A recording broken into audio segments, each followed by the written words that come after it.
Welcome to the Living the Dream podcast with Curveball. If you believe, you can achieve.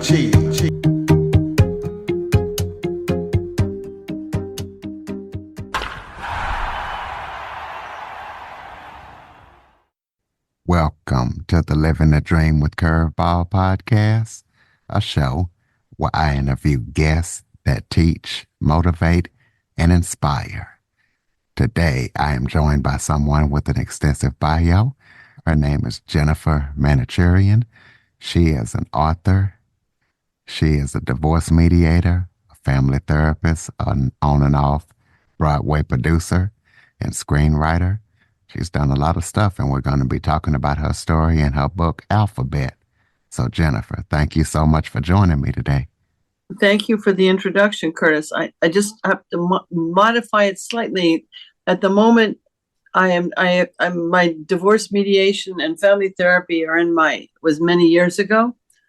Now my focus is more on writing, so that's not, but it's in my head. Absolutely. We'll start off by telling everybody a little bit about yourself. Oh my goodness, where did it begin? Well, I am in some way, I am a product, I guess, of my generation of women who were somewhat educated, although I dropped out of college.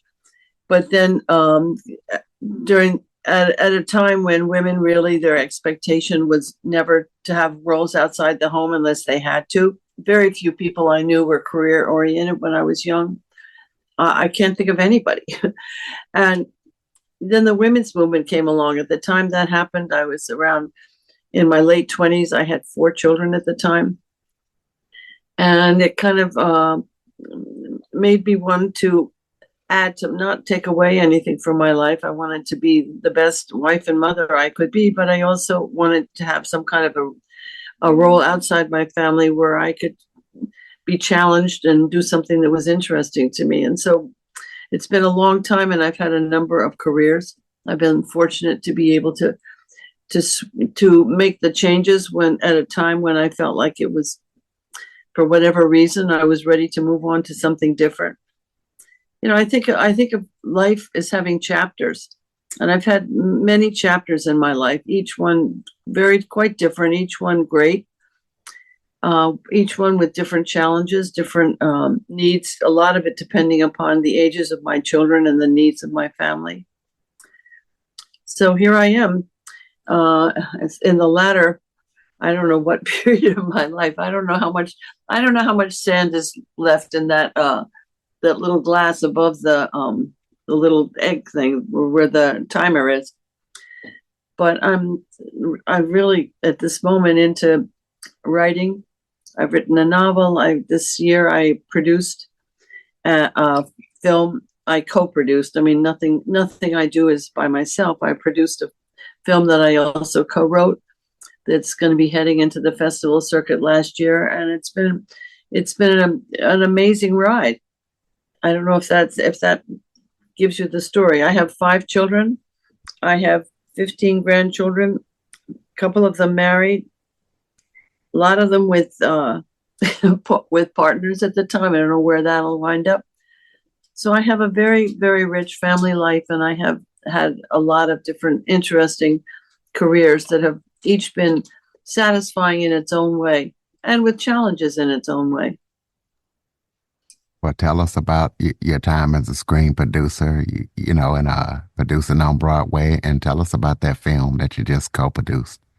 Okay, well, I'll go back. I at the time I was a family therapist and divorce mediator. I was doing both of them at the same time, and I was working at an institute, and I was developing training for divorce mediation. I mean, it's a strange thing to say at a time when I was really enjoying what I was doing and very involved in it.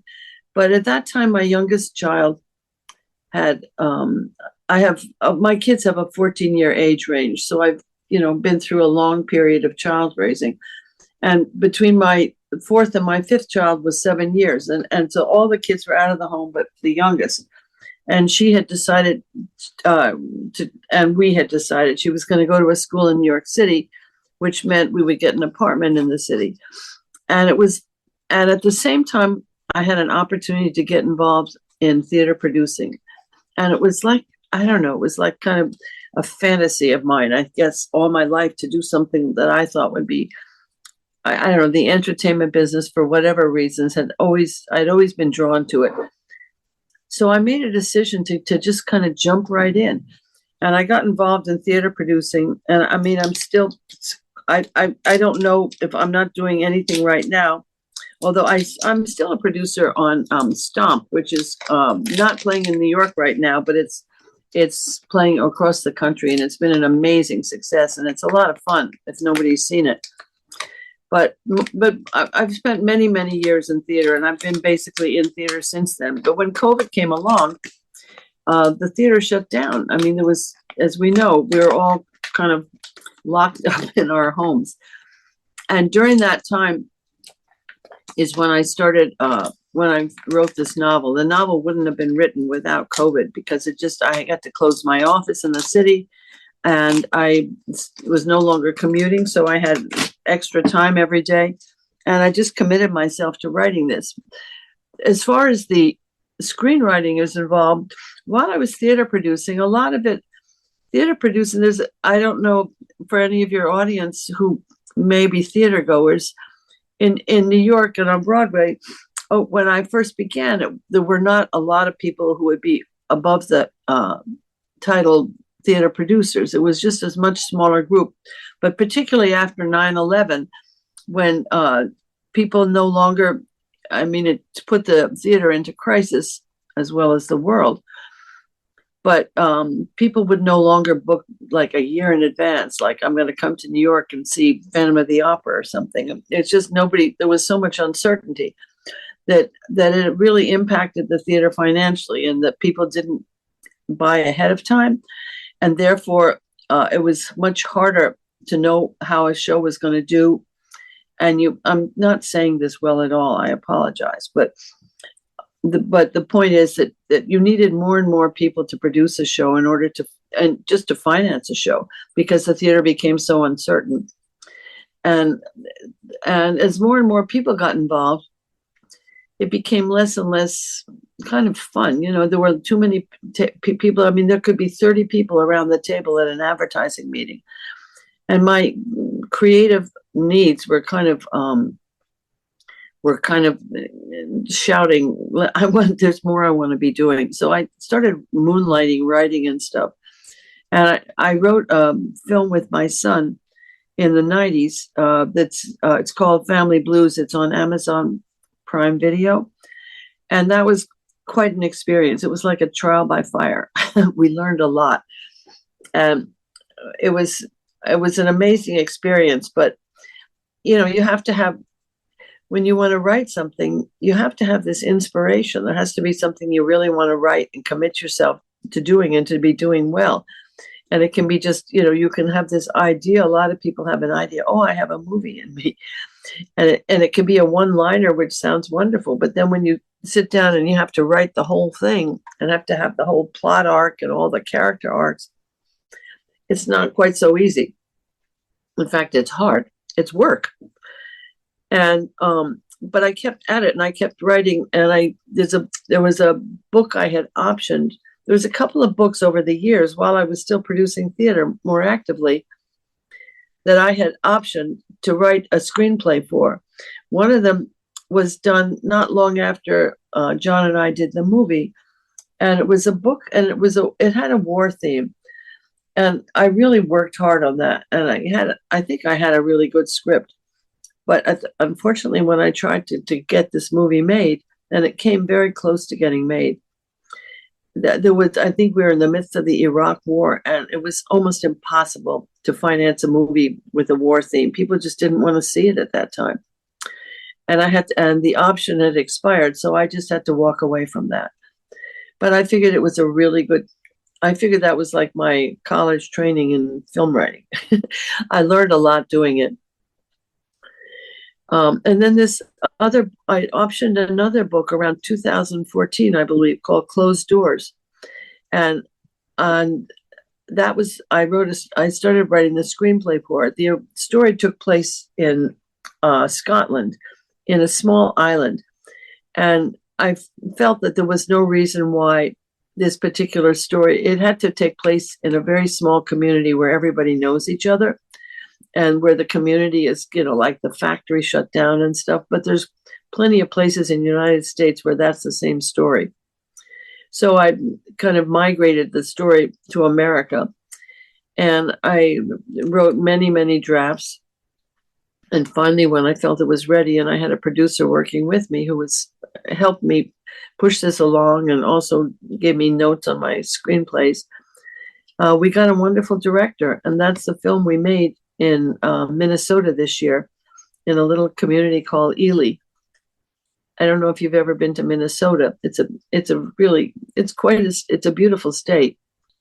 But that was the film we made, and it's a story of a family in crisis, kind of seen through the eyes of a 12-year-old boy, and it's the effect of a trauma that happens with the mother, and how it impacts the child, the family, and the community. And it's it's a moving story, but it's also a story about boyhood. And the boy in it's an amazing young actor, and he has a group of friends, and so you laugh and you cry, hopefully, in this film. But it's a film that anybody could see. There's no violence. There's nothing ugly happens. It's about the reverberations of something that happens. Well, yeah. So tell us about is that your musical? Because I know you wrote the books for 2 musicals that are streaming as well. Well, no, there has a wonderful score by a wonderful composer who's French, but that it is not exactly a musical. But I have collaborators who are composers who I work with on. We've written a few musicals. You see, this is why I just couldn't be. Just producing is where you're trying to, finance and get a show up, and then you're kind of it's really the business end of entertainment business when you produce. And my creative needs were just too strong. And so I started writing the book of musicals. And I have 2 collaborators, and we're actually working on a 3rd musical now, but we're thinking of it in terms of a musical series for a streaming series of 6 rather than 1 long play. But that's been a lot of fun. And one of them, which was called Marry Harry, and it can be streamed online. We did that in a couple of regional theaters, including one in New York called the York Theater.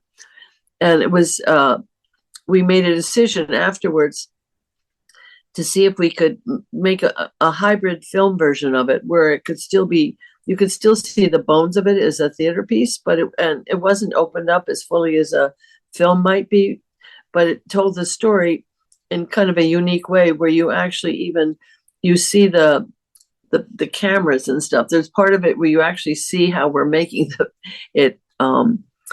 And that was an amazing experience, because we did it just before COVID. We filmed it I think it was I don't remember how many days. It was a very small period of time where we shot it in a one huge room, which was our studio. And then when we went to go into post-production to put it together, COVID had come. So we couldn't the musicians all had to do it separately in their own homes or their own home studios. And then we had another little musical we had written at the time, which was a 15, I think it's less than 15-minute short musical, which we just wrote for fun. And it only has 3 songs in it. But we filmed that during COVID, which was an amazing experience, because nobody could be together. It's a kind of a love story. It's a very quirky little love story. It's called Cockroaches and Cologne. And it wound up going into a bunch of festivals. And part of it's because the title, I think, makes people curious. But the way we filmed it, there was a couple in it, and we needed a couple who lived together. We were looking for, the most talented 2 people we could find. We didn't care about gender or color or anything. We just were looking for the. Turned out we got a married couple, and they were able to be together because we had to have scenes where they were together. But the man who was the director of photography, who was also our director, he wore a mask the whole time. He had this tiny little virtual studio in Harlem with a green screen. And I mean, all the backgrounds and stuff were put in graphically from somebody in California. I mean, it was an amazing process the way we did it. We saw it all being filmed on our own little home virtual studios where we could see what they were doing. But anyway, that was a lot of fun, and it was an amazing way of doing something where we even the costumes, the hair, which if you were doing a regular show, you would have a costume, did the hair, and all different people. We interviewed the couple in their apartment on Zoom, and they showed us what clothing they had, and she showed us what hairdo she could come up with. So it was kind of a unique way of doing it. It would be, you couldn't do it that way today. There'd be too many unions involved. But it was the only way we could do it at that particular time. So we were able to use COVID to do that. And the fact that nobody could be together. So let's talk about your writing process of your latest novel. Tell us, do you feel like your careers help or hinder the process, and why did it take so long to write? Good questions. Yes, everything in my life has, I think when nobody who writes cannot write, you can only write from what's in your own brain, right? You can't write from, it all has to be somehow your own observations or, your own take on your own experiences or other people's experiences that you've watched. So it's personal to that degree, but it's not by any means autobiographical. But it's the story of a very old woman who wakes up one morning and makes a decision to give a dinner party that night for her small group of people who are still in her life, which is her daughter, her great-granddaughter, a couple of, she has a homemaid because she's in a wheelchair, and she has a housekeeper, and she has 2 neighbors. So it's a very small group she invites to this party, along with the spouses of like her daughter, and the young granddaughter has great-granddaughter has a boyfriend. So it's only a few people at the dinner table, but nobody knows what she has in mind, and they're mystified. And so during the day, you go through the day of this film, and this book, and you find out about the lives of all these people, because all the chapters are told from the different points of view of the people. So you get to know them and what's happening during their day, as well as whatever their lives, you learn a lot about their own history and their relationships with one another. And it all began, it did take me a long time, because it never, ever occurred to me I'd be writing a book. I never, ever thought I had the ability to write a book. It began with my taking a short story writing class and just seeing if I could write a short story, 5 pages, 500 words. I really didn't know if I had the ability to write in that form.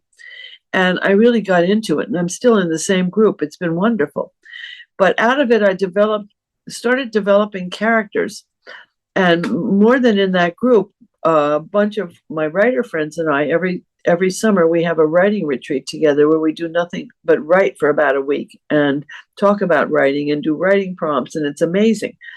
And during a couple of those, I really started thinking about maybe I can somehow put together a book with these characters. And then COVID came along, and, I was home a lot, or home all the time, actually. And I made a decision to just kind of figure out how to make it work. And it was very, very challenging, because screenwriting is very different. A lot of it's, your dialogue, a lot of your dialogue tells the story, the camera and what people are saying to each other, but it's not, you're not describing the scenery. You're seeing the scenery in a movie. In a book, you have to bring the reader with you. You have to take them into the room. You have to help them see the action. You don't have the camera as your best friend. So it's a very different process. I only can say that if I didn't have my writing friends to work with, and we were often on Zoom a lot, where we would not necessarily even talk to each other at all, but we would just be there as a resource to each other if we needed it. And we also would send each other whatever books we were working on when we felt they were ready to be read and to get feedback on. So probably 6 or 7 people I know, including my sisters, I had sent them drafts of this novel for their feedback, and I use feedback. And for people who think that you can do this all without perspective, I maybe somebody can, but I generally think that when you get outside feedback, it informs you.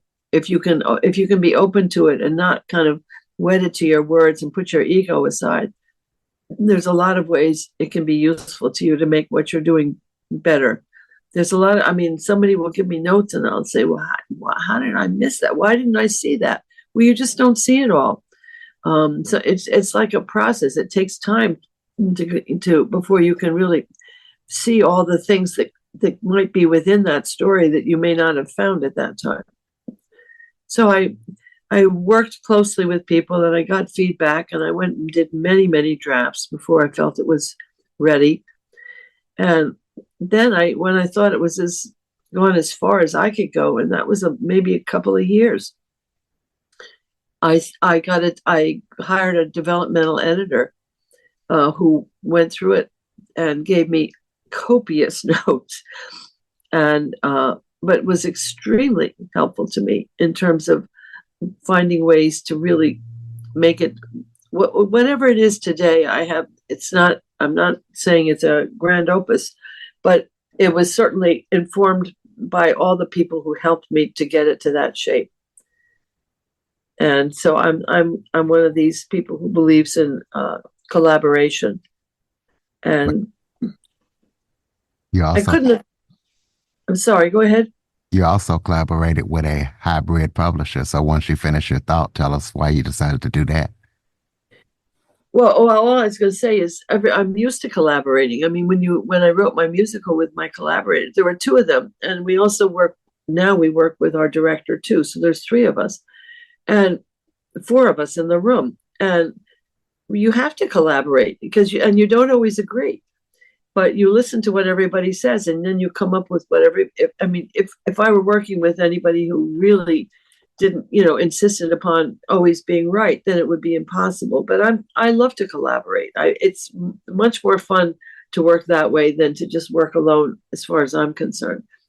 But why a hybrid? Well, part of why I did a hybrid, well, there's a couple of reasons. One of them had to do with control, because I know that when you because everybody in my writing group it's really funny, but we've all had something published this year, and I'm the only one who's done it through a hybrid publisher, but they all did it more traditionally. But I saw the process of what it takes. I mean, it's sometimes you don't even have input, but you don't have the final word on your title or your cover. And I thought that with nobody knowing who I am, it would be very important for me to have a striking cover and a really good title. And I didn't want to hand that over to somebody else. I mean, but that's a lesser part of it. I have to say the main part of it had to do with my age, because I'm not young, and I know it can take 2-3 years or more to get something, from the time a publisher, first you find an agent, and that takes time. And then when you find an agent, the agent may want to send your book out to a developmental editor, and then you'll have a lot of work to do still. And then you'll find maybe if the agent finds a publisher, that can also take time. The publisher may want you to do more changes, and then it may not come out for another year or 2. And that's a long time at my age. And I knew of other people. Somebody had told me, in fact, one time I was having lunch and I heard about a very well-known person who without a doubt could get an agent in a second because of his name. And he was around my age, and he had made a decision to self-publish, which is not what I did. It's not self-publishing the way some people do, but to go through a hybrid publisher because he wanted it to be done quickly. And from the time I started with the publisher I worked to the time I ended was 6 months. So it was really a matter of a really very pragmatic choice on my part, because I think I could have gotten an agent if I had been really persistent about it. But I went with the hybrid publishers a little. You can go to Amazon and I think you can, I don't know because I didn't pursue it, but I think you can just publish what you send them. But I didn't do that. I went to a hybrid publisher. They're much more selective. The group that I worked with, the Greenleaf Book Group, they say that they only accept 15% of the books that are submitted to them, because they also have a take in the royalties. So they want to make sure your book has the potential of selling. And so there was another publisher I had submitted to that's a very good publisher, and they also accepted my book, and they would have both of them accepted it without any changes. But I had already made a commitment to Greenleaf, so I stuck with Greenleaf, and I was happy with it. So it was just, I worked very closely with them on every aspect of it, from marketing to the cover to they have copy editing where they collect, they correct all the grammatic things you may have done wrong. So for me, it was a satisfactory process, but you have to pay for it. And so you can't do that if you can't afford to pay for it. And and generally speaking, they're not going to sell the way a book's going to sell if you have like Little Brown in back of you who's going to be marketing it for you. So, you have to, it was choices that I made with my eyes wide open, and I don't regret it. But I've had to learn how to market this book, and I hadn't counted on that. This whole year has been like an education for me, both in filmmaking and in publishing a book. It's been pretty extraordinary. It's more than I had bargained for. Well, tell us about any current or upcoming projects that you're working on that we need to be aware of. Okay. Well, there's two things right now I'm working on. One of them is I'm doing a second novel. I would say I have most of it in my head. I have maybe a quarter to a third of it written, and it's based on one of the characters in my other book, because she's a character that I love to write about. She's quite nasty. So it's about kind of figuring out getting her to be more human. And but writing about somebody like that is fun, actually. And the story's going to go in quite different directions from the first. It's going to be it won't be the multiple point of views like my other book, and it's a challenge, a different kind of a challenge, but I'm really excited about it and can't wait to really keep working on it. And the other one is this musical that I mentioned, the musical series we've been working on with my composers. We had started it before COVID, and during COVID, we all kind of put it aside to some degree. And a few months ago, we got together with for 4 days, we got together with a bunch of singers and actors and listened to it. And went through it very, very methodically to see what we had and was it worth continuing, and just kind of really get reinvigorated about it. And we feel like good about it, and we're just trying to figure out the next step. But I have to say, with anybody who's listening, who's a writer, there's nothing more valuable than hearing your work read to you by others or performed in some way, even though screenplays are harder to do. They're not, they don't come to life the way a play may when it's read. But when you get feedback from other people and you listen to it, and then you listen to the people who are the actors in it and get their feedback as to what felt natural to them, what they, how they felt about their character, what they might want to see differently, it's very, very informative. It's a very good practice for anybody who likes to write. So throw out your contact information so people can keep up with everything that you're up to. Okay. Well, I have a website. And on the website, it has my social media. I'm on Instagram, LinkedIn, and Facebook, of course. I'm less on Twitter. I don't know. I have a Twitter account, but I don't really use it. But I have my own website, and it's just my name, jennifermanichurian.net. And I don't know if that will be something that when this comes out, it'll be something written that people can see, or should I just spell out my name? Yeah, go ahead and spell out your name because I'll throw it in the show notes. Okay.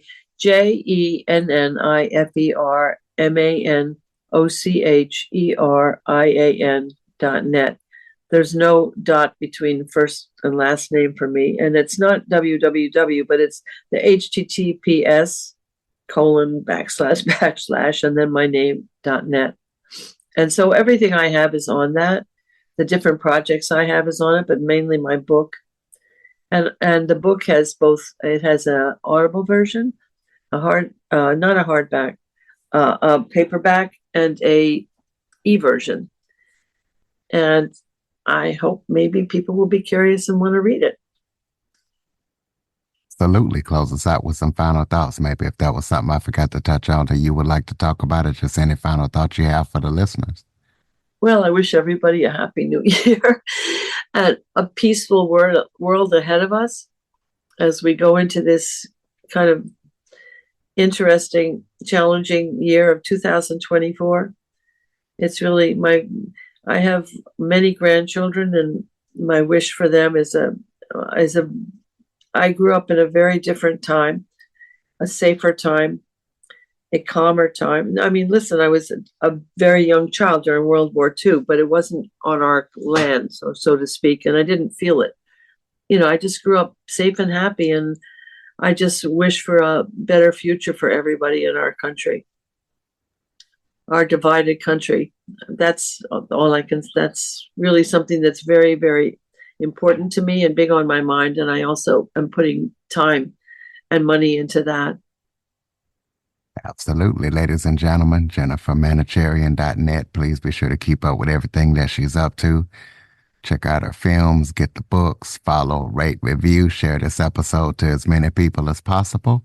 If you have any guest or suggestion topics, cjackson102@cox.net is the place to send them. As always, thank you for listening. Jennifer, thank you so much for joining me. Thank you, Curtis. You're a lovely host. For more information on the Living the Dream podcast, visit www.djcurveball.com. Until next time, stay focused on living the dream.